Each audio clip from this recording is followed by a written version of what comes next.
जय हिंद फ्रेंड्स, उम्मीद करता हूं कि आप सब बहुत अच्छे होंगे।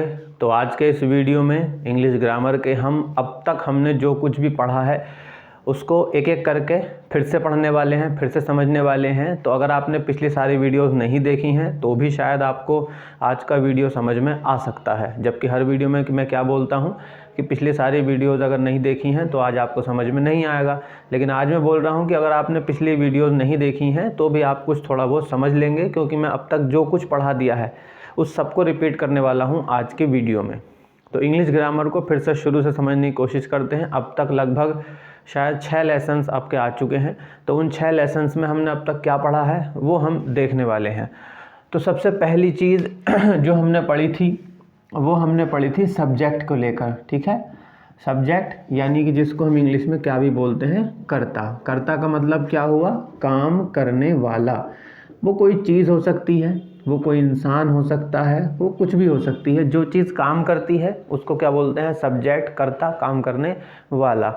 ठीक है, फिर हमने इसमें क्या पढ़ा था कि आपका सब्जेक्ट जो है वो एक अक्षर में भी हो सकता है, एक अक्षर में भी सब्जेक्ट हो सकता है। ठीक है, ये हमने आपको बताया था कि भाई एक अक्षर में भी आप किसी सब्जेक्ट को ले सकते हो। जैसे मैं कहूँ कि मैंने कहा कि भाई ए जो है अंग्रेज़ी भाषा का, ए अंग्रेज़ी भाषा का पहला अक्षर है। ठीक है, अब यहाँ पे कौन अंग्रेजी का पहला अक्षर है? ए। तो यहाँ पे देखिए एक अक्षर में भी आपका सब्जेक्ट हो सकता है। इसको इंग्लिश में बनाएंगे तो आपका A is a first letter of English language, यानी कि ए जो है अंग्रेजी भाषा का पहला अक्षर है। तो सब्जेक्ट एक अक्षर में भी हो सकता है। फिर हमने पढ़ा था कि सब्जेक्ट जो है वो आपका एक शब्द में भी सब्जेक्ट हो सकता है। जैसे मैंने कहा कि भाई यू आर माई दोस्त, तुम मेरे दोस्त हो, तो इसमें यू क्या है? सब्जेक्ट। अब देखिए इसमें कितने अक्षर हैं? 1 2 3, मतलब कि एक प्रकार का एक शब्द है। तो भैया एक शब्द में भी आपका जो है सब्जेक्ट हो सकता है, ये हमने पढ़ा था। फिर इसी तरह से मैंने आपको बताया कि भाई 2 शब्दों में भी सब्जेक्ट हो सकता है। ठीक है, जैसे मैं कह रहा हूँ माई ब्रदर, इसमें 2 शब्द आ गए, माई और ब्रदर, तो 2 शब्दों में भी सब्जेक्ट हो सकता है। इसी प्रकार आपका 3 शब्दों में भी सब्जेक्ट हो सकता है। ठीक है, और इसी प्रकार आपका भैया 4 शब्दों में भी आपका सब्जेक्ट हो सकता है। ये मैं इसलिए बता देता हूँ सब्जेक्ट 1 या 2 शब्दों में या 1 अक्षर 2 अक्षर का मतलब, क्योंकि कभी कभी क्या होता है कि हमसे ये पूछा जाता है कि भाई एक सेंटेंस लिखा होगा, हमसे पूछा जाएगा कि बताइए इसमें सब्जेक्ट क्या है। तो अगर हम उसको नहीं पहचान पाते हैं तो उसका एक तरीका होता है कि हेल्पिंग वर्ब से पहले जो कुछ लिखा होगा सब्जेक्ट होगा। तो हेल्पिंग वर्ब से पहले कभी कभी एक अक्षर भी लिखा हो सकता है, कभी बहुत सारे अक्षर भी लिखे हो सकते हैं, कभी बहुत सारे शब्द भी लिखे हो सकते हैं, तो वो सब सब्जेक्ट का काम करते हैं। और इसी तरह से ये कितने भी अक्षरों में, कितने भी शब्दों में सब्जेक्ट होगा, यहाँ तक कि कोई सेंटेंस भी आपका एक सब्जेक्ट हो सकता है। जैसे मैंने कहा भाई मैंने कहा द मैन, आदमी, who lives near by me is my friend. हमने ये सेंटेंस लिया। अब देखिए इसमें हेल्पिंग वर्ब क्या है? इज। अब ये जितना भी बचा ये पूरे का पूरा हमारा क्या कहलाएगा? सब्जेक्ट कहलाएगा, और ये आपका ऑब्जेक्ट आ गया, ये हेल्पिंग वर्ब हो गई।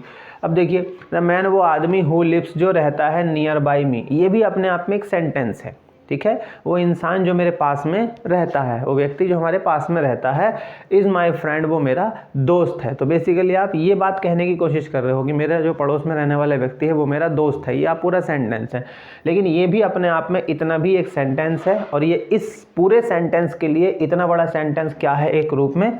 ये इस रूप में सब्जेक्ट है, जिसमें ये आपकी हेल्पिंग वर्ब है और ये आपका जो है ऑब्जेक्ट हो जाएगा। तो पूरे सेंटेंस के हिसाब से देखें तो ये जो बात लिखी हुई है ये क्या है?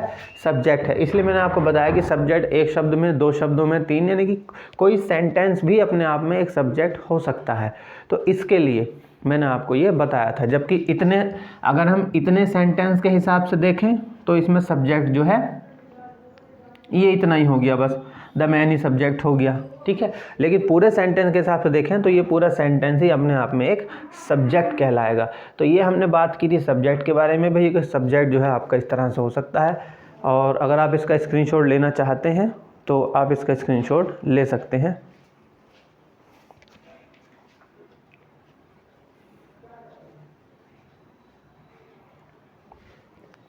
अब देखिए, सब्जेक्ट हमने आपको बताया था, फिर सब्जेक्ट के बारे में हमने आपको कुछ जानकारी और दी थी कि भाई सब्जेक्ट जो होता है, हर एक सब्जेक्ट का अपनी एक ऑब्जेक्ट होता है, हर एक सब्जेक्ट की अपने की एक इंग्लिश होती है, हर एक सब्जेक्ट की एक खुद की इंग्लिश भी होती है। ये हमने आपको एक चीज़ बताई थी, क्योंकि इसको हम यूज़ करते हैं कहीं ना कहीं। तो इसको इस तरह से आप एक लिस्ट के तौर पे बना सकते हैं। जैसे सब्जेक्ट ले लें तो फिर हम उसका क्या ले लें, ऑब्जेक्ट ले लें, और फिर हर एक सब्जेक्ट की क्या आ जाएगी, अपने की इंग्लिश आ जाएगी। और इसी तरह से भैया हर एक सब्जेक्ट की एक खुद की इंग्लिश भी आ जाएगी, ठीक है। एक लिस्ट बन सकती है, आप चाहो तो इस तरह से बना लो। जैसे सब्जेक्ट के तौर पर मैंने आपको बताया था आई, वी, यू, दे, उसके बाद ही, फिर आपका आया था शी, इट, और आपका नेम। हालांकि सब्जेक्ट कितने होते हैं ये किसी को जानकारी नहीं है, क्योंकि सब्जेक्ट अनगिनत है, अनंत है, आदि अनंत है सब्जेक्ट। हर चीज़ जो आप देख सकते हैं, सुन सकते हैं, महसूस कर सकते हैं, हर चीज़ बोल सकते हैं, वो सब कुछ क्या है, अपने प्रकार में एक सब्जेक्ट है। यानी कि आपके चारों तरफ जो कुछ भी मौजूद है, आप भी, सब चीज़ क्या है, एक सब्जेक्ट। क्योंकि हर चीज़ का अपना कुछ ना कुछ काम ज़रूर है। तो हमने लिखने के लिए हम इसको इस तरह से लिख लेते हैं। तो भैया इंसानों के तौर पे ये आ जाते हैं आई, वी, यू, दे, और ये बहुवचन की श्रेणी में आ जाते हैं। फिर ही, शी, इट, नेम, ये एक वचन की श्रेणी में आ जाते हैं, मतलब सिंगुलर हो जाते हैं, ये प्लूरल है। बाकी जितने भी बचे, बाकी जितने भी आपके सब्जेक्ट बचे वो सारे के सारे नेम के अंदर आ जाएंगे। जैसे मैंने कहा भाई धरती सूरज के चारों ओर चक्कर लगाती है, धरती इसमें सब्जेक्ट है, तो धरती किस में आ गई, नेम में आ गई। मैंने कहा कि बल्ब की रोशनी मुझे दिक करती है, मुझे परेशान करती है, ठीक है, तो बल्ब की रोशनी क्या हुई, आपका सब्जेक्ट हुआ। तो बाकी जितने भी सब्जेक्ट बचे वो इसके अंतर्गत आ जाते हैं। और जहाँ हमें जानकारी ना हो कि भाई इसको बल्ब की रोशनी कहते हैं, या इसको धरती बोलते हैं, या इसको मार्कर कहते हैं, मुझको नहीं पता मान लीजिए, तो मैं उसको क्या मान लूँगा, फिर उसको इट मान लूँगा। तो बाकी जितने भी सब्जेक्ट बचे इनके अलावा वो सारे के सारे इन दो में और बेसिकली नेम के अंतर्गत आ जाते हैं। तो ये एक तरीका है बात को याद रखने का, समझने का। अब देखिए हर एक सब्जेक्ट का अपना एक ऑब्जेक्ट होता है। जैसे आई का ऑब्जेक्ट होता है मी, इसी तरह से वी का ऑब्जेक्ट होता है अस, यू का ऑब्जेक्ट आपका यू ही रहता है, उसी प्रकार यू का ऑब्जेक्ट आपका यू ही रहता है। दे का ऑब्जेक्ट होता है देम, ये सब आपको बता चुका हूँ, एक बार फिर से रिपीट कर रहे हैं। हिम, शी का ऑब्जेक्ट होता है आपका हर, इट का ऑब्जेक्ट जो है इट ही रहता है, और नाम का ऑब्जेक्ट नाम ही रहता है। अब देखिए, तो आई का ऑब्जेक्ट मी। अब ऑब्जेक्ट और सब्जेक्ट में क्या, जब हम सेंटेंस शुरू करते हैं तो सबसे पहले सब्जेक्ट का यूज़ करते हैं, लेकिन अगर कोई सब्जेक्ट सेंटेंस के बाद में आता है तो हम उसकी जगह उसका ऑब्जेक्ट यूज़ करते हैं। जैसे हमने ये सेंटेंस लिखा कि भाई आई लव यू, अब यहाँ पे आई सब्जेक्ट है, ठीक है, आई आपका सब्जेक्ट है, और लव जो है ये आपकी मेन वर्ब है, और ये आपका यहाँ पे ऑब्जेक्ट है। अब यहाँ पे ये यू जो लिखा है, दरअसल ये वाला जो यू है, ये वाला यू ना हो के बल्कि ये वाला यू है, क्योंकि यू का ऑब्जेक्ट यू ही रहता है। अगर मैं इसको ऐसे लिखूँ कि भाई यू लव मी, अब देखिए आप यहाँ पे यू क्या है, आपका सब्जेक्ट है, और लव क्या है, आपकी मेन वर्ब है। अब यहाँ पे मी जो है वो ऑब्जेक्ट है, क्योंकि लास्ट में मैं आया, ठीक है, यू लव मी, तो मी की जगह क्या आया, उसका आई की जगह उसका मी के रूप में ऑब्जेक्ट का यूज़ हुआ। अब यहाँ पे जो ये यू लिखा है सब्जेक्ट है, ये वाला यू है, ठीक है। तो जब भी किसी सेंटेंस के लास्ट में कोई सब्जेक्ट आता है तो उसकी जगह उसका हम ऑब्जेक्ट यूज़ करते हैं। यू का सेम ही रहता है तो यू का यू ही लिखते हैं। तो इस तरह से आपके जो है ये होते हैं भैया ऑब्जेक्ट। इसी तरह से हर सब्जेक्ट की एक अपने की इंग्लिश होती है, ठीक है। ऐसा आई के अपने के लिए हम लोग यूज़ करते हैं माई का, अब इसके साथ कुछ ना कुछ यहाँ जुड़ेगा। फिर उसके बाद वी के लिए हम यूज़ करते हैं आवर का, यहाँ इसके साथ कुछ ना कुछ जुड़ेगा। यू के लिए हम यूज़ करते हैं योर का, ठीक है, यहाँ इसके साथ कुछ ना कुछ जुड़ेगा। ऐसी दे के लिए हम यूज़ करते हैं डियर का, इसके साथ कुछ ना कुछ जुड़ेगा। ही के लिए हम यूज़ करते हैं हिज का, यहाँ इसके साथ कुछ जुड़ेगा। शी के लिए हम यूज़ करते हैं हर का। अब देखिए हर का ऑब्जेक्ट भी सेम होता है और हर की अपने की इंग्लिश भी सेम होती है। इट के लिए हम यूज़ करते हैं इट्स का। और नेम के लिए अब ध्यान दीजिए, अब जैसे मान लीजिए कि नाम है गौरव, ठीक है। तो गौरव के अपने की इंग्लिश क्या होगी, तो गौरव को हम क्या मान लेंगे थोड़ी देर के लिए, ही, तो जो ही के अपने की होगी वही गौरव के अपने की होगी। तो नेम में आपका हिज भी आ सकता है। अगर वहाँ पे गीता है तो गीता को क्या मान लेंगे थोड़ी देर के लिए, शी, तो जो शी के अपने की होगी वही गीता के अपने की होगी। अगर मान लीजिए यहाँ पे है स्कूल, अब स्कूल ना तो ही है ना शी है, तो उसको क्या मान लेंगे इट, तो जो इट के अपने की होगी वही स्कूल के अपने की होगी। तो नेम के अपने के लिए हम लिखने के लिए क्या क्या लिख सकते हैं, हिज लिख सकते हैं, उसके बाद हम यहाँ पे हर लिख सकते हैं, और यहाँ पे आपका इट्स भी लिखा जा सकता है। तो इस तरह से आपकी हर एक सब्जेक्ट का अपना एक ऑब्जेक्ट होता है, हर एक सब्जेक्ट की एक अपने की इंग्लिश होती है, और अपने की इंग्लिश के साथ में यहाँ पर कुछ ना कुछ आपका जुड़ेगा। जैसे मैं बोलूँ कि माई ब्रदर है ना, माई सिस्टर, या our parents, our principal, your teacher, इस तरह से दियर चिल्ड्रन, उनके बच्चे, हिज शर्ट या हर टीचर, इसके बाद इट्स, और इस तरह से यहाँ पे आ जाएगा। तो ये है खेल। उसके बाद हम ये कह रहे हैं कि भाई हर एक सब्जेक्ट की अपने की खुद की इंग्लिश भी होती है, जहाँ वो अपने को खुद को रिप्रेजेंट करता है। जैसे आई के लिए आपका यूज़ करते हैं हम माई सेल्फ का यूज़ किया जाता है, तो माई सेल्फ। इसी तरह से वी के लिए हम यूज़ करते हैं अवर सेल्फ का, यहाँ थोड़ी सी स्पेलिंग चेंज होती है, ये ध्यान दीजिएगा। उसी प्रकार यू के लिए हम यूज़ करते हैं आपका योर सेल्फ। फिर दे के लिए हम यूज़ करते हैं दैम सेल्फ्स का। ये एक तरह की लिस्ट है, ये आपको कहीं किसी किताब में मिलेगी नहीं, बस हम आपको बता रहे हैं। तो चाहे तो आप इसका स्क्रीनशॉट ले लेना, मैं भी हट जाऊंगा। और फिर ही के लिए हम लोग यूज़ करते हैं हिमसेल्फ का। ये सिर्फ सब्जेक्ट के खुद की तरफ इशारा करेगा, अभी बता देंगे खुद की तरफ से क्या मतलब है। और इस तरह से आपका इट सेल्फ है, ठीक है। और फिर इसमें वही फंडा है, अगर यहाँ किसी मेल के अपने की बात चल रही होगी तो उसके ही के अपने के लिए यूज़ करेंगे जो ही के अपने की है। अगर किसी फीमेल के अपने की बात चल रही होगी तो शी के जो अपने की है वो खुद की है, वही उसके लिए होगी। अगर यहाँ कोई ऐसी चीज़ है जहाँ न ही है न शी है, उसको इट मान लेंगे, तो इट के खुद की जो होगी वो उसकी। तो मैं तीनों के लिए क्या लिख दूँ यहाँ पे हम हिम सेल्फ भी लिख सकते हैं, ठीक है। क्या लिख सकते हैं, हर सेल्फ लिख सकते हैं, और आपका जो है इट सेल्फ भी हम यहाँ पे लिख सकते हैं। ये वाली और ये वाली जो स्पेलिंग है ये थोड़ी दोनों सेम है, बाकी सब में आपका सेल्फ लगता है। तो ये इस तरह से चीज़ें होती हैं। अब मैं आपको बताने वाला था कि भाई ये सेल्फ कहाँ यूज़ होगा। जैसे मैंने कहा कि भाई मैं खुद कर लूँगा, तो आप क्या बोलेंगे, I will do my self, कि भैया मैं ये काम जो है ना खुद कर लूँगा, अपने आप कर लूँगा, खुद कर लूँगा।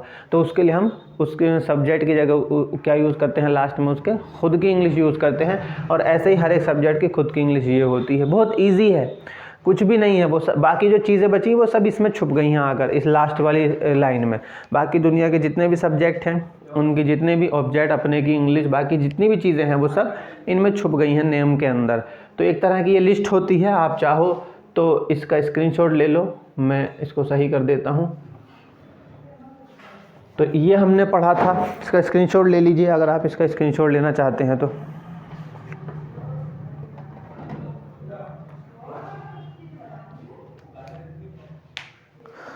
तो ये हमने आपको बताया था कि भाई हर सब्जेक्ट का अपना एक ऑब्जेक्ट, अपने की इंग्लिश और एक खुद की इंग्लिश होती है। यहाँ तक हमने, तो ये सब्जेक्ट के बारे में हमने जानकारी ली थी। ये भी सब्जेक्ट के बारे में चल रहा है अभी भी सब कुछ। फिर हमने क्या बताया था, फिर हमने आपको बताया था भाई सब्जेक्ट जो है एक वचन और बहुवचन होते हैं, ठीक है। सब्जेक्ट किस रूप में, वचन के रूप में। तो भैया सिंगुलर होते हैं, सिंगुलर और प्लूरल, ठीक है। यानी कि इसको क्या बोलते हैं, एक वचन, और यहाँ पे आता है आपका बहुवचन।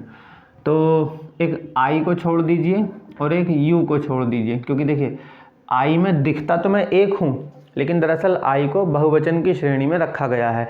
इसी तरह से यू, सामने वाला हमें एक के बारे में बात कर सकते हैं, लेकिन यू को भी बहुवचन की श्रेणी में रखा गया है। ऐसा क्यों है, जैसे मान लीजिए आई माने क्या हुआ, मैं। अब जैसे मैं हूँ, अब जैसे देश के प्रधानमंत्री हैं तो व्यक्ति तो एक है, लेकिन वो अगर वो कुछ बोलते हैं दुनिया के सामने जाकर तो वो हम सबकी तरफ से बोल रहे हैं। वो बोलने वाला व्यक्ति एक है मगर वो आवाज़ हम सबकी कहलाएगी, तो इसलिए आई को बहुवचन की श्रेणी में रखा गया है। इसी तरह से यू है, यू हम एक को भी यू ही बोलते हैं और एक से ज़्यादा को भी यू ही बोलते हैं, तो इसलिए आई और यू को जो है बहुवचन की श्रेणी में रखा जाता है।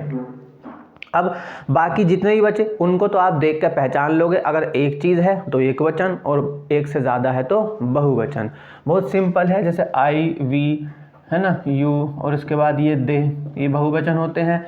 फिर आपके जैसे ही और शी आ गया, उसके बाद इट है और किसी का नाम है, तो वो एक वचन की श्रेणी में आ जाता है। इसको ऐसे भी आप लिख सकते हैं चाहे तो। और जैसे मान लीजिए हमने बॉय लिखा, तो बॉय एक वचन के, एक के बारे में बात चल रही है तो एक वचन हो गया। लेकिन अगर मैं इसको बॉयज़ कर दूं तो ये क्या हो गया, बहुवचन हो गया। जैसे मैंने लिखा गर्ल, एक के बाद, बस सेंस समझिए, सेंस रटिए मत कि कहाँ बहुवचन है कहाँ एक वचन है। अपने इमेजिनेशन में आपके अगर एक व्यक्ति के बारे में बात आ रही है तो वो एक वचन कहलाएगा, और अगर एक से ज़्यादा के बारे में बात चल रही है तो वो आपका बहुवचन कहलाएगा। जैसे मैंने यहाँ गर्ल लिखा और मैं यहाँ क्या लिख दूँ, गर्ल्स, तो ये बहुवचन हो जाता है। इसी तरह से जैसे MEN मैन का मतलब होता है एक आदमी, तो भैया ये एक वचन हो जाएगा। लेकिन अगर मैं इसको लिखता हूँ MEN मैन, ये कुछ रूल्स होते हैं कि कैसे बहुवचन बनते हैं, वो हम आने वाली वीडियोज़ में पढ़ेंगे। अभी फ़िलहाल इतना याद रखिए कि दो तरह के होते हैं भैया वचन, एक वचन और बहुवचन। एक में एक और बहु में एक से ज़्यादा। फिर एक से कितने भी ज़्यादा हों, चाहे 2 हो, 3 हो, 4 हो, 5 हो, 6 हो, 10 हो, 8, 1000, 10,000, कितने ही हो, वो सारे के सारे किस में आएंगे, बहुवचन की श्रेणी में आएंगे। अगर इसका स्क्रीनशॉट लेना चाह रहे हैं तो ले लीजिए। तो अब तक ये जो आपको बताया मैंने, ये आपका जो है सब्जेक्ट के बारे में हमने चर्चा कर ली। फिर हमने क्या बताया था आपको अब तक, दूसरी चीज़ हमने आपको बताई थी कि भैया वर्ब क्या होती है, वर्ब है जी। तो वर्ब का मतलब होता है क्रिया। अब इसकी परिभाषा के रूप में क्या लिखेंगे कि भैया वह शब्द, ठीक है भैया, वह शब्द जिससे किसी काम का करना या होना पाया जाता है, जिससे किसी काम का करना या होना पाया जाता है, उसे क्या बोलते हैं, वर्ब बोलते हैं, क्रिया। वो शब्द जिससे हमें ये एहसास होगी किसी काम के करने या होने का पता चले, जैसे खाना पीना, लेना देना, सोना जागना, चलना घूमना फिरना, उठना बैठना, नाचना दौड़ना, लड़ना है जी, छुपाना छिपना, इस तरह की सब चीज़ें क्या होती हैं, वर्ब होती हैं। तो एग्जाम्पल बता दें, जैसे मान लीजिए कि लेना एक तरह की वर्ब है, जैसे लेना, उसके बाद आ गया आपका खाना, फिर उसके बाद आ गया पीना, फिर उसके बाद आ गया आपका जीना, इस तरह से जाना, और इस तरह से आपका आता है आना। लेने की क्या होती है आपकी, टेक होती है। खाने की क्या होती है आपकी, ईट का यूज़ कर लेते हैं। पीने की क्या होती है आपकी, चलिए ड्रिंक का यूज़ कर लेते हैं, ठीक है। इस तरह से जीने की क्या होती है आपकी, लिव होती है। और जाने की क्या होती है, गो हो जाती है जाने की आपकी। आने की क्या होती है, कम। तो इस तरह की ये चीज़ें क्या होती हैं, वर्ब होती हैं। अब ये जो वर्ब होती हैं, हर एक वर्ब की कुछ फॉर्म्स होती हैं, कुछ अवस्थाएं होती हैं। जैसे मैं ये ले लेता हूँ, लेने की एक वर्ब है, ठीक है। तो हमने लिया जैसे टेक, ठीक है। तो टेक माने होता है सर लेना, और ये दरअसल है वर्ब की फर्स्ट फॉर्म। अब क्या होगा, जैसे जैसे वर्ब की फॉर्म चेंज होगी वैसे वैसे जो है उसकी इंग्लिश भी चेंज होगी। मतलब कहने का ये है कि जैसे जैसे उसकी हिंदी बदलेगी, मतलब वर्ब की जैसे ही फॉर्म बदलेगी, जैसे फर्स्ट फॉर्म की हिंदी एक तरह की है तो सेकंड फॉर्म की हिंदी अलग तरह की होगी, थर्ड फॉर्म की हिंदी अलग तरह की होगी। मतलब कि आप हिंदी में अगर कोई बात आप बोल रहे हैं तो उससे भी आपको ये पता चलेगा कि यहाँ वर्ब की कौन सी फॉर्म यूज़ की जाएगी। जैसे टेक, ठीक है, फर्स्ट फॉर्म होती है, फिर इसकी सेकंड फॉर्म होती है टुक, और टुक माने होता है लिया। अब देखिए पता नहीं चल रहा, लिया पास्ट में चली गया, बात आराम से पता चल रहा है। वर्ब की होती है सेकंड फॉर्म। फिर इसकी थर्ड फॉर्म होती है आपकी टेकन, ठीक है। टेकन का मतलब होता है ले चुका या ले लिया। चलिए ले चुका लिख लेते हैं, ये होती है आपकी वर्ब की थर्ड फॉर्म। उसके बाद आती है आपकी फोर्थ फॉर्म के रूप में आ जाता है टेकिंग। इसकी हिंदी हो जाती है ले रहा, यानी कि जब भी रहा रही का सेंस होगा, मतलब कि काम के जारी होने के बारे में पता चलेगा तो वहाँ ING आएगी। फिर एक होती है आपकी पांचवी फॉर्म होती है टेक्स, इसका मतलब होता है लेता या लेती। ये होती है वर्ब की पांचवी फॉर्म्स। तो इस तरह से वर्ब की 5 फॉर्म होती हैं और बड़ी सिंपल होती हैं, इसमें कुछ ज़्यादा दिक्कत हर एक की, जैसे ईट है तो ईट की भी 5 फॉर्म होंगी, ड्रिंक की भी 5 फॉर्म होंगी, लिव की भी, गो की भी, कम की भी, हर एक वर्ब की जो है 5 फॉर्म्स होती हैं, जिनमें से जो मेन होती हैं वो पहली, दूसरी और तीसरी होती है, फर्स्ट, सेकंड और थर्ड। तो फिर चौथी पांचवी मेन क्यों नहीं होती है, क्योंकि इसको आप ऐसे ही बोल सकते हैं। जैसे ये टेकिंग है तो यहाँ मैंने क्या किया है, देखिए टेक में ING लगाई, यानी कि वर्ब की फर्स्ट में मैंने क्या लगाई है, ING। ऐसे ही देखिए यहाँ पे क्या है, टेक में मैंने क्या जोड़ा है, टेक में S जोड़ दिया है। तो इसको ये भी बोल सकते हैं कि वर्ब की फर्स्ट में S या ES लिखा है। तो इस हिसाब से देखा जाए तो 3 होती हैं, अलग अलग रूप में देखा जाए तो हर एक वर्ब की 5 फॉर्म्स होती हैं, ये हमने आपको बताया था। तो अगर आप इसका स्क्रीनशॉट लेना चाह रहे हैं लिखने के लिए तो आप स्क्रीनशॉट ले लीजिए।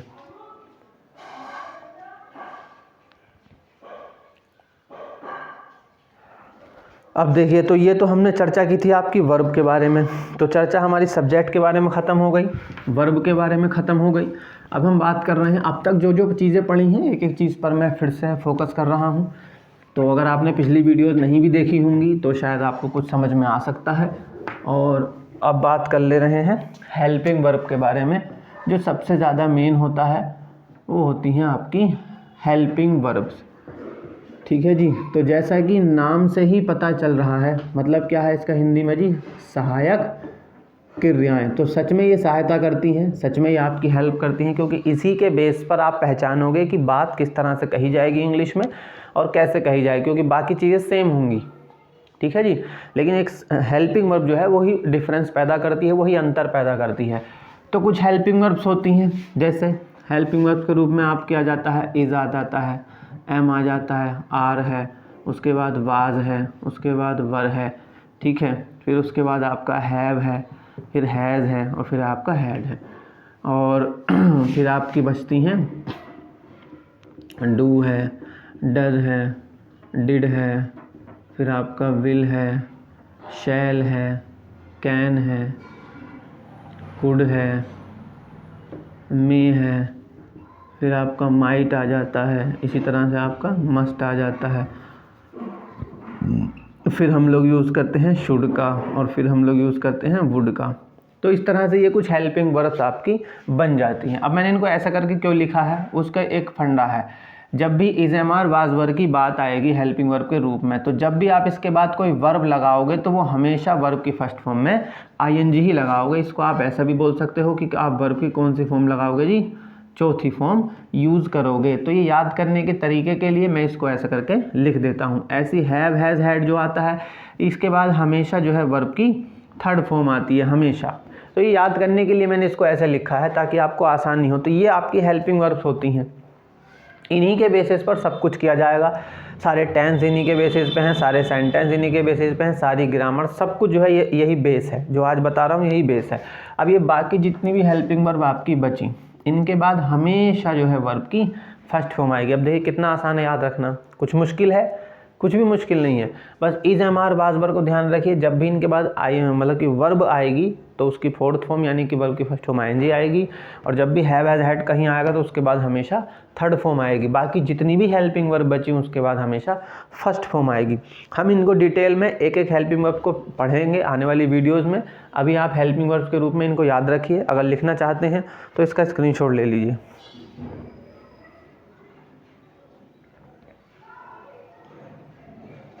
ठीक है, तो भैया जी ये आपकी हेल्पिंग वर्ब्स होती हैं। और अब हम बात कर लेते हैं अगले टॉपिक के बारे में। तो अगला टॉपिक आपका होता है क्वेश्चन वर्ड्स का, जो सबसे मेन है, वो भी काफ़ी मेन, क्योंकि उसके बिना भी चीज़ें नहीं हो पाएंगी। सवाल नहीं पूछोगे तो फिर आंसर कैसे दोगे। तो भैया उसके बाद आ जाता है सर आपके क्वेश्चन वर्ड्स आ जाते हैं, ठीक है जी। उसके बाद आ जाते हैं आपके क्वेश्चन वर्ड्स। तो क्वेश्चन वर्ड्स का मतलब क्या होता है हिंदी में जी, प्रश्नवाचक शब्द। तो वे शब्द जिनसे हमें किसी प्रश्न की अनुभूति होती है वो कहते हैं प्रश्नवाचक। जैसे डब्ल्यू फैमिली में सबसे पहले आपका आ जाता है व्हाट आ जाता है, फिर उसके बाद वाई आ जाता है, फिर व्हेन आ जाता है, फिर हु आ जाता है, फिर आपका वेयर आ जाता है, उसके बाद विच आ जाता है, फिर उसके बाद आपका हु आ जाता है, और उसके बाद आपका हुम आ जाता है। तो ये कुछ डब्ल्यू फैमिली के क्वेश्चन वर्ड्स होते हैं, जिसमें व्हाट का मतलब होता है आपका क्या, वाई का मतलब होता है क्यों, व्हेन का मतलब होता है कब, हु का मतलब होता है आपका कौन, वेयर का मतलब क्या होता है जी कहाँ। इस तरह से विच का मतलब होता है कौन सा या कौन सी बोल देते हैं इसको, ठीक है जी। हुज का मतलब होता है किसका या किसकी या किसके, इस तरह से हो जाता है। और हुम का मतलब होता है आपका किसको, ठीक है, या किससे, ये भी इसकी हिंदी हो जाती है। फिर आते हैं एच फैमिली के। तो एच फैमिली में सबसे पहले हाउ आ जाता है, उसके बाद हाउ फार आ जाता है, फिर उसके बाद आता है हाउ लॉन्ग, यहाँ पे फार है ये, फिर उसके बाद आ जाता है आपका हाउ मैनी, और इसी तरह से आ जाता है आपका जी हाउ मच। और बस ये आपके जो है क्वेश्चन वर्ड्स हो जाते हैं। बड़े सिंपल हैं, कुछ ज़्यादा नहीं है सर। इसी तरह से जैसे हाउ का मतलब क्या हो जाएगा, हाउ का मतलब होता है आपका कैसे, हाउ फार का मतलब होता है आपका कितनी दूर, और हाउ लॉन्ग का मतलब होता है कितना या कितने लंबे, कितना लंबा समय, कितने लंबे समय से, कितने लंबे समय से।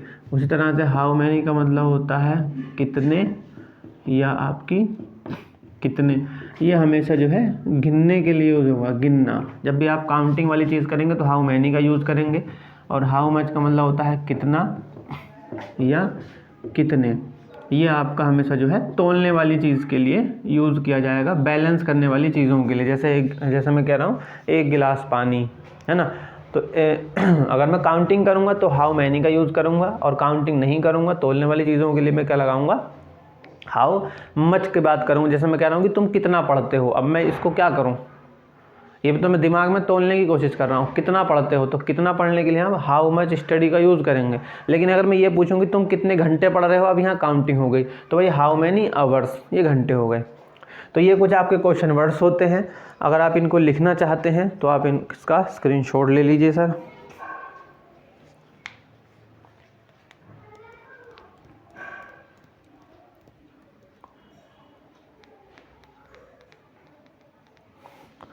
तो जी ये हमने आपको आपके क्वेश्चन वर्ड्स बताए, सब्जेक्ट बता दिया, सब्जेक्ट के बारे में सारी जानकारी दे दी। उसके बाद हमने आपको वर्ब बता दी, वर्ब के बाद आपको हेल्पिंग वर्ब बता दी, क्वेश्चन वर्ड्स बता दिए, ये सब चीज़ें हमने आपको समझा दी। अब जो सबसे मेन चीज़ है, वो सबसे मेन चीज़ जो इनके बिना, उसके बिना तो कुछ है ही नहीं सर, वो होता है रूल्स मेकिंग। देखिए रूल्स इंग्लिश में बहुत सारे होते हैं, आपको भी पता है। आप अगर 10th में होंगे, 9th में, फर्स्ट ईयर या इंटर में होंगे, तो आपने देखा होगा कि वो 10th के नाम पर कितने सारे रूल्स चिपकाए जाते हैं, है ना। तो अपन तुमको कोई रूल्स नहीं चिपकाने वाला है, मैं तुमको नहीं बताने वाला हूँ कि ये 4 रूल इसके हो गए, या इसको याद कर लो, ये प्रेजेंट इंडेफिनिट है, ये प्रेजेंट कंटिन्यूस है, ये प्रेजेंट परफेक्ट है, ये प्रेजेंट परफेक्ट कंटिन्यूस है, फिर प्रेजेंट इंडेफिनिट का ये अफर्मेटिव है, फिर ये प्रेजेंट इंडेफिनिट का निगेटिव है, फिर ये प्रेजेंट इंडेफिनिट का जो है इंट्रोगेटिव है, फिर ये प्रेजेंट इंडेफिनिट का जो है डबल इंट्रोगेटिव है। तो नाम में ही उलझ के रह जाते हैं, रूल्स भी याद नहीं होते हैं। तो मैं कह रहा हूँ रूल्स याद मत करिए, रूल्स बनाने का जो तरीका है उसको समझ लीजिए, फिर किसी का भी रूल आप आसानी से बना पाएंगे। तो सबसे पहले हमने हेडिंग डाला यहाँ पर, जो है लिखा हमने कि भैया रूल्स मेकिंग। देखिए नाम ही कितना बढ़िया लाया हूँ मैं, रूल्स मेकिंग, यानी कि सेंटेंस बनाने का जो नियम है। तो सेंटेंस बनाने के नियम को हम ध्यान देंगे और उससे हम जो है सीख लेंगे। अब देखिए सेंटेंस बनाने के लिए नियम क्या है, तो नियम ये है भैया कि सबसे पहले आप सब्जेक्ट लिखिए, उसके बाद ऑब्जेक्ट लिखिए, हेल्पिंग वर्ब लिखिए, और फिर उसके बाद जो है आप वर्ब का यूज़ कीजिए। अब मैंने यहाँ सिर्फ वर्ब लिखा, ना तो मैंने यहाँ लिखा वर्ब की फर्स्ट फॉर्म, ना सेकंड लिखा, ना थर्ड लिखा, ना फोर्थ लिखा, ना फिफ्थ लिखा, क्योंकि जो हेल्पिंग वर्ब आएगी उसी के हिसाब से वर्ब जो है वो चेंज हो जाएगी। तो रूल्स बनाने का तरीका, दूसरे रूल्स में हम क्या करते हैं कि इसमें लगाते हैं नोट, तो ये आगे नोट और वर्ब। तीसरे में क्या करते हैं, हेल्पिंग वर्ब। अभी ऐसा कर क्यों रहे हैं ये भी मैं अभी आपको समझा दूंगा हिंदी में। तो नोट और वर्ब, फिर उसके बाद इससे पहले हम लगा देते हैं क्वेश्चन वर्ड इसी वाले से पहले, बाकी इसको ऐसे लिख देते हैं हेल्पिंग वर्ब। उसके बाद आपका सब्जेक्ट आया, फिर आपका नोट है तो ठीक है, नहीं तो वर्ब की फर्स्ट फॉर्म। देखिए ऐसा होता है कि किसी भी बात को कहने के 4 ही ढंग होते हैं। किसी भी बात को आप 4 तरह से बोल सकते हैं, या तो आप उस बात को डायरेक्ट कह सकते हैं, या आप उस बात को मना कर सकते हैं, या आप उस बात पर कंफर्मेशन ले सकते हैं कि ऐसा है अथवा नहीं है, या आप उस बात पर सवाल पूछ सकते हैं। तो किसी भी बात को आप 4 ही ढंग से बोल पाएंगे, दूसरा कोई ढंग नहीं है, अगला कोई ढंग नहीं है, 5वां 4 ही ढंग से बोल सकते हैं। आप ऐसे तो बोलेंगे कि भाई मैं रोज़ दौड़ता हूँ, या आप इस बात को क्या, अभी एक बात है, अब इसने आपको ये कहा कि मैं रोज़ दौड़ता हूँ, अब इसको आप मना कर सकते हैं कि भाई मैं रोज़ नहीं दौड़ता हूँ, ठीक है। या आप ये बोल सकते हैं, अपने आप से पूछ सकते हैं क्या मैं रोज़ दौड़ता हूँ, यहाँ कन्फर्मेशन ले रहे हैं, दौड़ता हूँ नहीं दौड़ता हूँ। सवाल पूछ सकते हैं कि मैं रोज़ क्यों दौड़ता हूँ। बस 4 ही तरीके हैं, 5वां है ही नहीं सर। तो इसलिए रूल्स मेकिंग का भी ये फंडा बड़ा सिंपल है कि आपको अब आपको जिस किसी भी हेल्पिंग वर्ब के 4 रूल चाहिए। आप कितना आसान है बताइए। अगर मैं आपसे कहूँ कि इज़ जो हेल्पिंग वर्ब है इसके 4 रूल बनाइए इज़ के, तो क्या आप नहीं बना पाएंगे। आपको मैंने बता रखा है, इज़ के बाद क्या करते हैं, वर्ब की फर्स्ट में लगाते हैं आईएनजी। अभी थोड़ी देर पहले समझाया आपको कि किस किस के बाद आईएनजी आती है। अब जहाँ जहाँ आपको हेल्पिंग वर्ब दिख रही है वहाँ इज़ रख दीजिए, वर्ब की जगह आईएनजी लगा दीजिए, बात खत्म हो गई। बन गए इसके 4 रूल। कितने आसान हैं। तो रूल्स मेकिंग का फंडा जो है बड़ा आसान है। किसी भी हेल्पिंग वर्ब के लिए रूल्स बनाने के लिए आपको ये बात पता होनी चाहिए। इसका स्क्रीनशॉट लेना चाह रहे हैं तो लिखिए।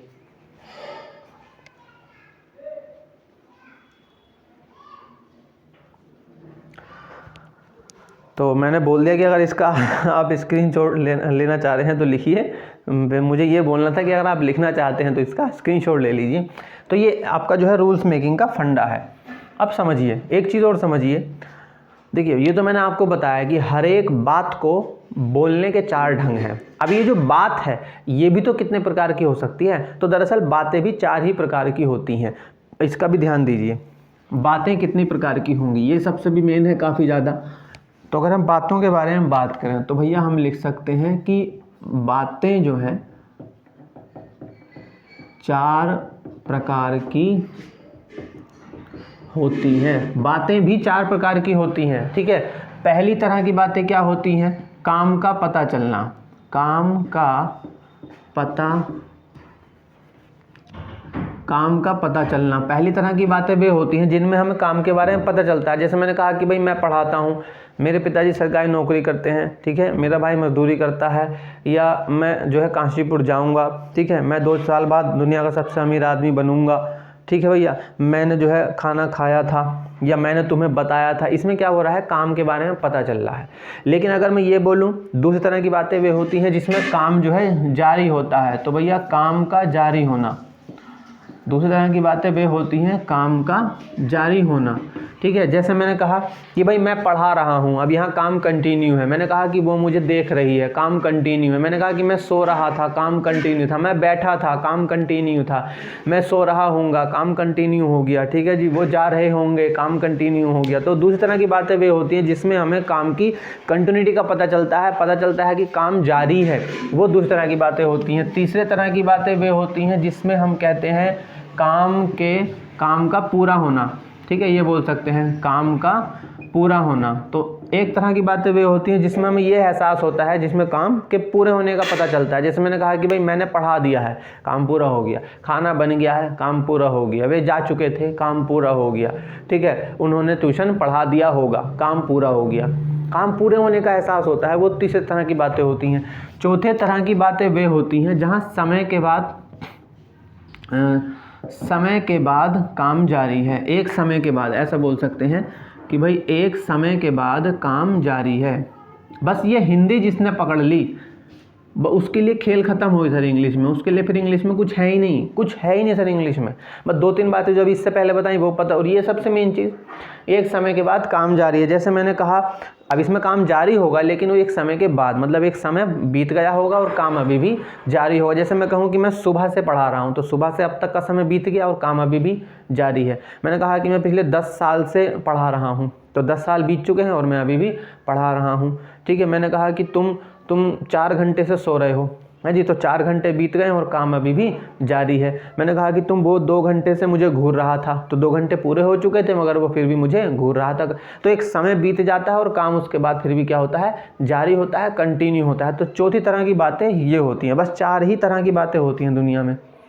पहली वे जिससे हमें काम का पता चलने का एहसास होता है। दूसरी तरह की बातें वे होती हैं जहाँ काम कंटिन्यू होता है।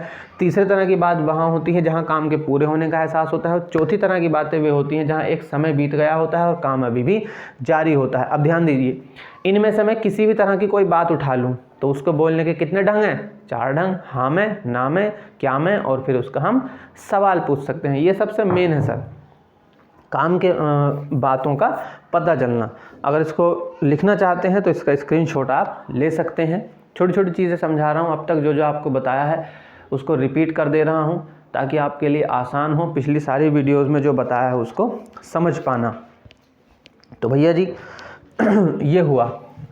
अब बात कर लेते हैं जो हमने पिछले शायद 1 या 2 दिन में पढ़ा है उसके बारे में बात कर लेते हैं। अब हम बात करते हैं सर टेंस के बारे में। तो टेंस बहुत सिंपल शब्दों में समझाऊंगा सर।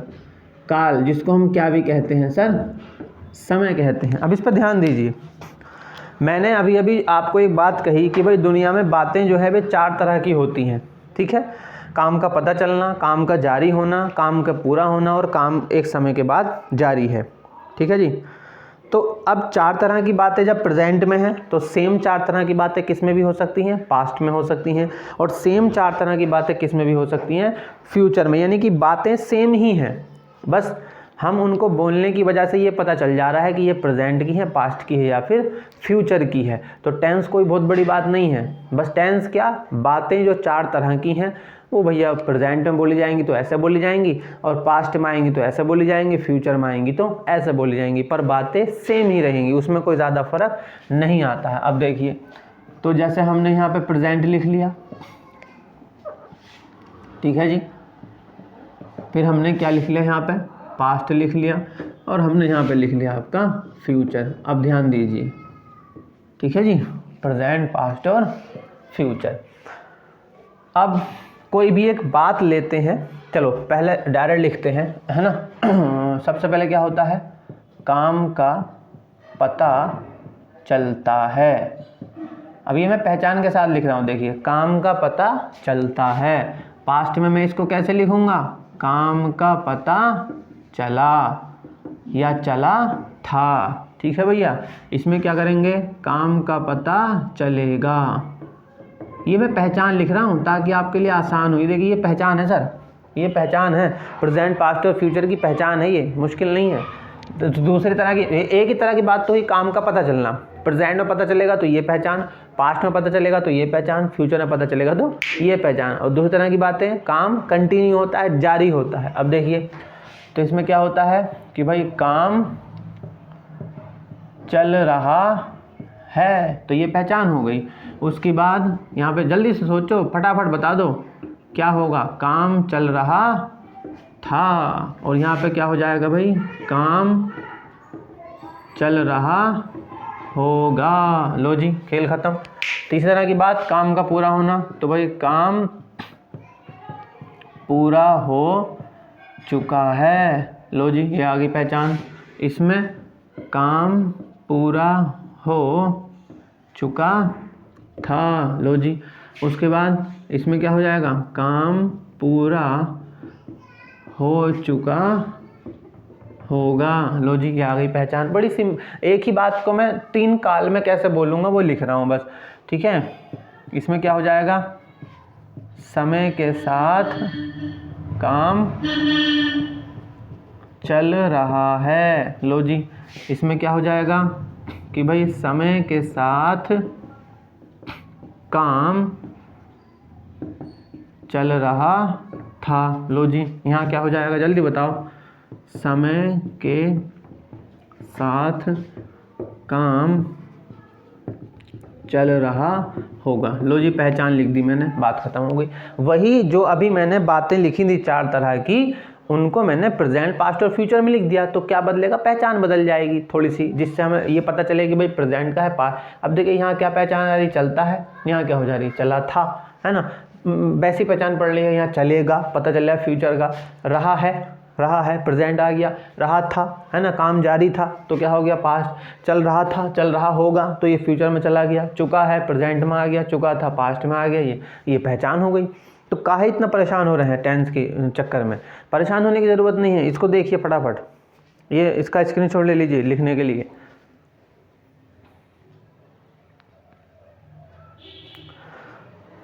स्क्रीनशॉट ले लीजिए भैया, अगर स्क्रीनशॉट ले लेंगे तो आप इसको आसानी से लिख पाएंगे। अब ये चीज़ लिखी है, ठीक है जी। अब मैं अगर इसको इंग्लिश में लिखूं तो क्या आपके दिमाग में वो बात छपेगी या नहीं छपेगी, बताइए मुझे।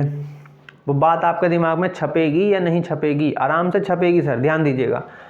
सेम, अब देखिए, तो यहाँ क्या बदल रही है, पहचान बदल रही है बदल रहा है, था में है, गा में है, पहचान बदल रही है, ठीक है जी।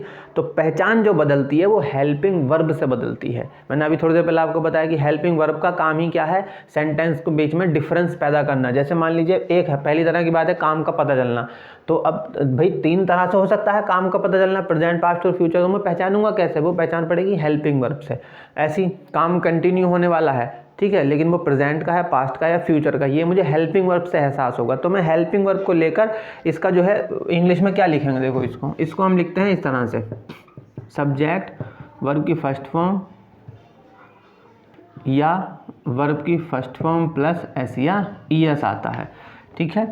इसके लिए हम लेते हैं यहाँ पे सब्जेक्ट वर्ब की सेकंड फॉर्म, और इसके लिए हम लेते हैं सब्जेक्ट विल प्लस वर्ब की फर्स्ट फॉर्म। काम चल रहे के लिए हम यूज़ करते हैं, सब्जेक्ट लगाते हैं, उसके बाद हम इज एम आर लगाते हैं और लगाते हैं वर्ब की फर्स्ट। अब आपको कुछ कुछ याद आ रहा होगा कि मैंने अभी थोड़ी देर पहले जो चीज़ें बताई थी वही लिख रहा हूँ मैं। Is am are was verb के बाद अपन क्या यूज़ कर रहे थे, वर्ब की फर्स्ट फॉर्म आईएनजी यूज़ कर रहे थे, वो लगा रहा हूँ सर। फिर हम यहाँ यूज़ करते हैं सब्जेक्ट, उसके बाद लगाते हैं विल बी और लगाते हैं वर्ब की फर्स्ट फॉर्म प्लस आईएनजी। सब कुछ आसान है, बस ये जो चित्र जिसके दिमाग में बैठ गया, जो मैं अभी बना रहा हूँ, ये चित्र जिसके दिमाग में बैठ गया भैया, तो समझ लीजिए इंग्लिश उसके लिए हो गई है आसान, क्योंकि बस इसके अलावा इंग्लिश में कुछ है ही नहीं। इसलिए मैं इस चीज़ पर सबसे ज़्यादा जोर दे रहा हूँ पिछले 2 दिन से। इसी तरह से ये चित्र आपके दिमाग में बैठ जाए बस, तो फिर आपको इंग्लिश में दिक्कत नहीं होगी। ये आ गया। फिर इसके बाद हम यहाँ यूज़ करते हैं सब्जेक्ट, हम यहाँ तो हैव बीन का यूज़ करते हैं, या अभी समझा दूंगा ये कैसे हो रहा है। हैज़ बीन और प्लस वर्ब की फर्स्ट फॉर्म में हम लगाते हैं यहाँ आईएनजी। ऐसे ही हम यहाँ यूज़ करते हैं, सब्जेक्ट के साथ यूज़ करते हैं हैड बीन का और लगाते हैं वर्ब की फर्स्ट फॉर्म प्लस आईएनजी। ऐसे ही हम यहाँ यूज़ करते हैं subject plus will have been का, विल हैव बीन और प्लस वर्ब की फर्स्ट फॉर्म में लगाते हैं हम आईएनजी। बस यही है जी टेंस चार्ट जिसको बोलते हैं। ये खेल है जी, बड़ा मुश्किल है जी समझना इसको।